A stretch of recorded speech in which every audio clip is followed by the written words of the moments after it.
We're gonna release now the new album, Theories of Flight. All right. So this is a 12th album for the band. Yeah. You've been a lot of years with them now. So what suppose for you a new album now? Since well, you've been from 2004 without releasing anything. Then in 2013 you came back with Dancing a New Light. Yeah. And now this new album still feels like a comeback album. In a way, kind of, yeah, because in the 9 years that we didn't release an album, we were still touring. Yeah. We did shows now and then in America, mostly in Europe, but but just playing the same songs over and over, and it was just kind of like, fuck enough already. So we did Darkness a Different Light, and it was great. It like gave us new life. You're like, oh, finally to be on stage and play new songs. Play new songs. Oh, so fun. And then we can, let's do another one. Let's do this. We can't do new songs. It would drive everybody crazy. So. Yeah. So that was great. And then we really looked forward to doing another album. Well, right when we started touring for Darkness, we decided we're going to do another album. We have to do it. So we started writing as we were touring still for Darkness and a Different Light. But I think, I don't know if it's a comeback, but we definitely feel much, much better about it. We're very excited to begin writing and go back in the studio and finish a new album. And so it's exciting. Great. So after, as you say, 9 years of touring but not recording, did you have this huge brainstorm of ideas and songs that you want to record but you didn't know how to do it, or if all this material were that good to be on an album? No, it's funny because while we toured, we talked about it. And when we were off tour, Jim started writing immediately. And I think we were doing a European tour, and he gave me 2 songs. Here, I finished 2 songs already with drums, bass, guitars, everything. He does the drum machine and everything. I'm like, oh shit! And one of them, I think, was, the damn it, what is it called? The Light and Shade of Things. One of the longer songs on the album. And that I remember being here in Madrid and walking through. There's somewhere in the center, and there's like a big water pond. It's square, and people ride little boats, and it's a big park in the center. I remember there, my wife was at work, and I walked around listening to this, and I was writing lyrics in that park for that song. And so anyway, to answer your question, we just, everything was brand new in writing. So Jim was just banging them out. And I'm trying to work every day on the songs, and he would give me another song. Like, oh man, okay. Like, so at one point I had like 4 songs that I was still trying to work on. And I'm like, just give me a little time. Yeah. So it was coming fast and furious, but it was good. It was great. And it was so exciting to be able to work on something new again.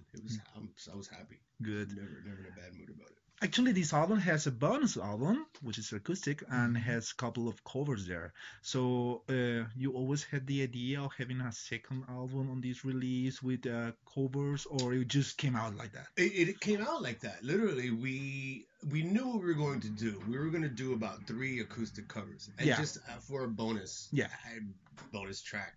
Couple of bonus tracks, and then we started talking. Jim and I started talking about it, and we said, let's have some fun, and we said, let's have some fun with it. I was gonna fly to New Hampshire where he lives, and we were gonna record. And he's we started talking. What about this song? What about this song? What about this song? Like fuck it, I'm here. Let's do it. So while we were there, we finished everything. And the day before I left, we said, that night we were just having some wine and just hanging out, and then we started talking about music again. And then we started digging through CDs and like, what about this one? What about this? What about this? And that's literally how it came. And then we did the... was a long list of bands and songs? There was a lot of different things. Concrete Blonde. I think there was some like ELO. There was... Cure. We went through all these different things we wanted to do, and Toad the Wet Sprocket just kind of we said, we both love that song, so we said, let's just do that.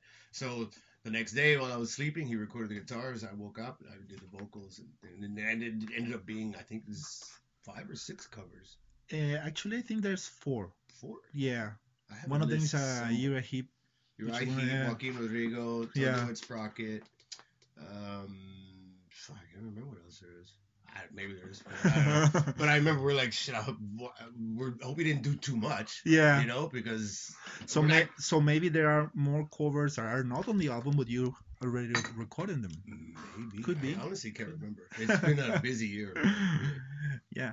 It's funny though, the first name for the album was A Ghost of Home. Mm-hmm. Then you changed it for Theories of Flight. Mm-hmm. I think the reason was because the painting that you used for the cover art, it was named Theories of Flight.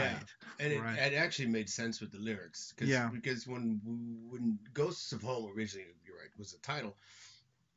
And then once, we went through a bunch of different artists. We went through so many different things. What about this? What about this? What about this? And we actually had a concept for the cover, and we had some covers that fit with Ghosts of Home. Yeah. And none of them were really sticking. None of them really we love it. And so Jim was still looking, and he found this artist, and the album, the actual picture was called Theories of Flight. Yeah. So he took the title from that. But it actually made sense with the lyrics, because in the lyrics there's sort of an ongoing theme that never meant for it to happen. Yeah. But most of the lyrics that I wrote were about, change and moving and growing and obviously flying and going to different places. And his was as you are doing right now. Yeah. So, I knew I was moving to Madrid, and I knew that I was going to get married. So in the end, writing all those lyrics kind of made sense. It just came out naturally. And the Theories of Flight just seemed to make sense. So that's how that came about. So it fit very well. Great. Just serendipity. This word? Yeah. A happy accident. Yeah. So Frank did some parts on the album and solos, but I think he's not on the tour with you. You're having Mike. Mm-hmm. So is this a permanent decision for the band because Frank can't tour, or he's too busy, or pretty much? Yeah, he's married. He lives in San Francisco. He's a stepfather, and he has his nice job. I think it's Dunlop. I can't remember who he works for. But, he has, an important job. So It's hard for him to be able to just get away and do things like that. Maybe someday in the future he has time, we can do a tour with him. Yeah. But as it is, when we go tour in America, then he'll come out hopefully and do a couple of songs or something like that. But Mike is perfect. He fits in great with us. And you already worked with him before. So. Yeah, he's been with us on a few American tours, a few European tours. He's a cool kid, a great guitar player. Yeah. Have you ever thought of including him in the composing process or for next Fates releases? As far as composing, I think it's usually just Jim and myself. I think the less cooks in the kitchen, the better things go. Everybody starts writing, and it gets really confusing, and that's what happened with Parallels when we started to record Parallels. We were all in Canada, and everybody was contributing, and it just became too much, and everyone's just, okay, fuck it, stop, let's just figure this out. And Jim said, okay, I'll write everything, and I'll give you at the end of the night. So we were at the hotel doing whatever. He'd give us the parts. The next day we work on parts, and it just worked out better that way. So since then, it's just kind of, that's how it works best. Jim gives me the music, I write the melodies. Yeah. And then everybody else contributes their parts afterwards. It's funny that you mentioned Parallels because it's one of the albums from 91, right? Mm-hmm. It's one of the albums that fans from Fate Warning just love. Yeah. And the record label released a special edition of the album years ago with 3 hours of extra material live and everything. Yeah, so for fans should be a fucking great album, but for you should be a nightmare, composing, everyone just bringing ideas and everything, right? But it's crazy because Jim keeps all of these things, Yeah. And I have some stuff, but not as much as he does. It's that thing. We would take our video cameras with us. We would take pictures. Some shows fans have, some of them on YouTube. So gathering all that stuff it's Jim does it mostly. Yeah. I don't know if he enjoys it, but he does it, and he does a good job of it. But he has, again, a lot of demos and things like that. He keeps all that stuff. So, and it's nice that he does, because Metal Blade keeps releasing or re-releasing the old albums. So it's nice, let's put this in. Yeah. And the last one for Pleasant Shade of Grey that we did too was the same thing. Tons of material left over, and we were finding tapes from years and years ago. I was digging through a warehouse for hours trying to find this one tape that we knew existed. And we finally found it. It was one of the shows at the Whiskey in L.A. Yeah. It was the entire concert. Right. And we finally found it. I forget how we found it. But we searched for that thing for weeks. Yeah. Anyway, so. But it was there. Yeah. So it's nice to have all the old stuff. Yeah. You know, when people talk about progressive metal music, especially in the States, the first name that comes to mind is obviously Dream Theater, right? Because they are very known and everything. But it's funny because the band that inspired Dream Theater were you guys, were Fates Warning, you know?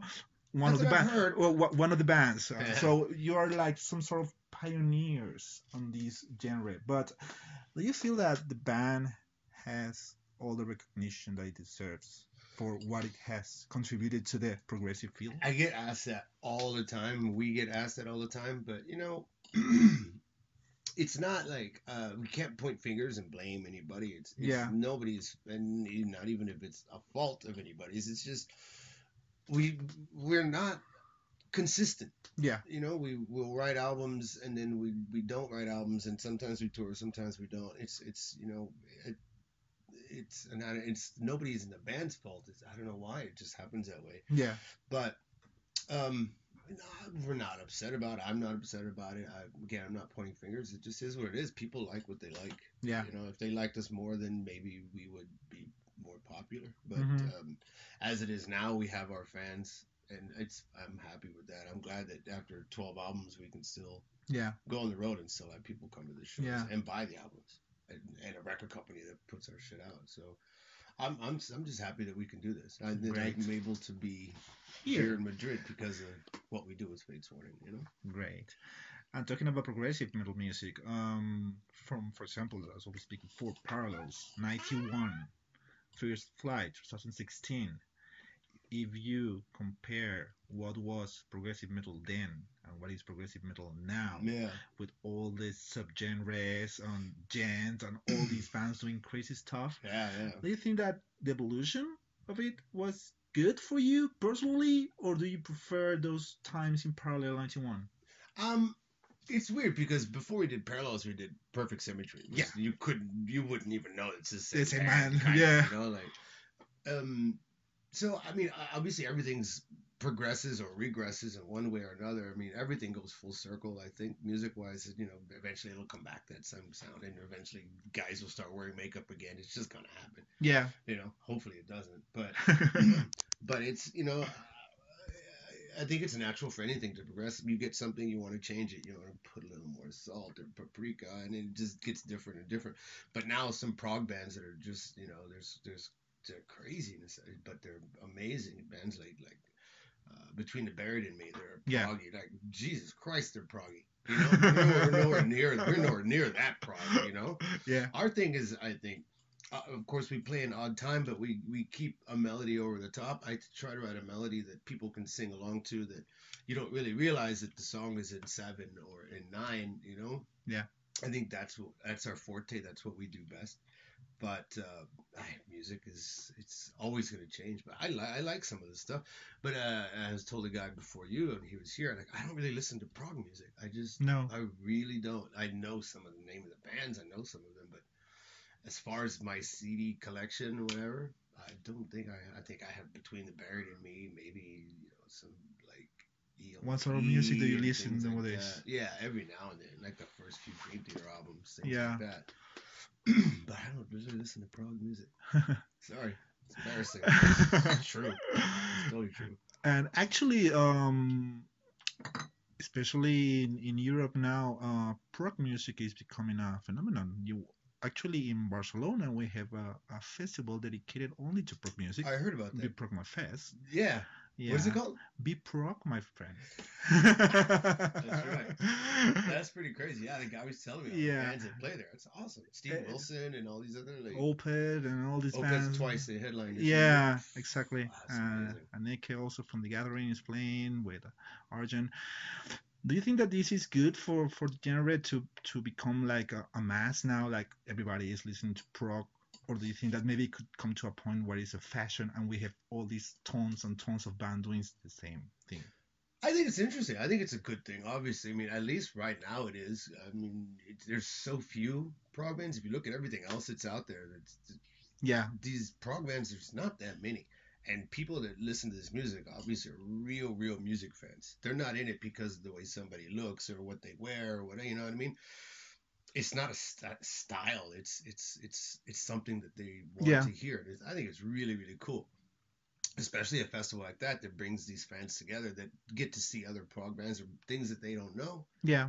That they would never have heard before, especially in Spain. You know, I don't know. It's last year was crazy here. Because last year on the lineup you have two headliners, very different. One was Camel. Yeah, old school Camel, man. Old school Camel. Wow, that's crazy. And the other one was Meshuggah, which is actually progressive metal band. Very. They're out of this world, those guys too. But I can't listen to Meshuggah. I mean, I listened to them before, but it's like you can't drive. I can't concentrate. But I think it's great, man. I would love to be able to do that festival, but I heard it's next month, July or something. It's right? In July, yeah in Barcelona. Way too soon, especially if you play in Spain. We don't have many fans at all in Spain. The last time we played here, there was maybe 30 or 40 people or something. Yeah. It was embarrassing. But it was nice to be here. It was my first time in Madrid. Yeah. I loved it, man. So. Great. I'm talking about tours. The band is doing now a special 30th anniversary tour of the Waking the Guardian album, and he's doing it with John Arch. Mm-hmm. And it now that you're releasing a new album, and they still have, because I think they still have one show in September in the States doing that. Do you think that reunion or anniversary gigs that they are doing maybe can take the focus of the new album that you are releasing? I think it could, but who am I? You know, Jim does what he wants, what he can. I do what I want, and it was something they planned for a long time, I guess. So yeah, but it's a little unfortunate that it comes in a time of the release of our new album. Yeah. It comes out in July, and that people get confused. I think the only thing that really that affects me personally, I think, is that people are confused. I'm doing some interviews that people ask me, like, so you're doing the Wake and the Guardian thing, you know, you're doing it with John? Like, no, I'm not involved in it at all. It's not me, Bobby, or Joey. It's the original, you know. I think that kind of confuses people somewhat, but I think the fans of, I don't hate to say the new Fates Warning because we're the old Fates Warning, but our fans, I think, will understand and get it, and they know it's me, Joey, Bobby, and Jim. So, but I think it's a little unfortunate, that the two came to this time, time. So, right, just to finish the interview, besides Fates Warning, you also have and had other projects, Engine, for example. From all the things that you have done vocally on your career, do you regret of anything? Regret? No. I mean, there's obviously things I like more than others. Yeah. But as far as regret, no, I don't regret anything. Again, everything that I've done has got me to this point. I've gotten to meet my beautiful wife. I've gotten to move to a different country. I've made a lot of friends. No, I love everything that I've done in music. It's given me a wonderful life. It really has. So I have no regrets. No regrets at all? No. Right. Not at all. And, well, on this album, Theories of Flight, what is the song that you are most proud of doing it? Theories of Flight, I don't know. I love them all. I would have to say probably The Light and Shade of Things is one of my favorite. Yeah. It's just one of those songs that it's over 10 minutes long and it sounds like it's 3 minutes. You know? It's really short. I'm really, really super happy the way that came out. And that was one of the songs that I was working on for, that song took me fucking like 3 months or 4 months to write lyrics and melodies because we just kept going over. Yeah, because, you know, what about this? What about this? To Jim, no, I don't know. Go about? Oh, okay. But it was fine because in the end it worked, you know.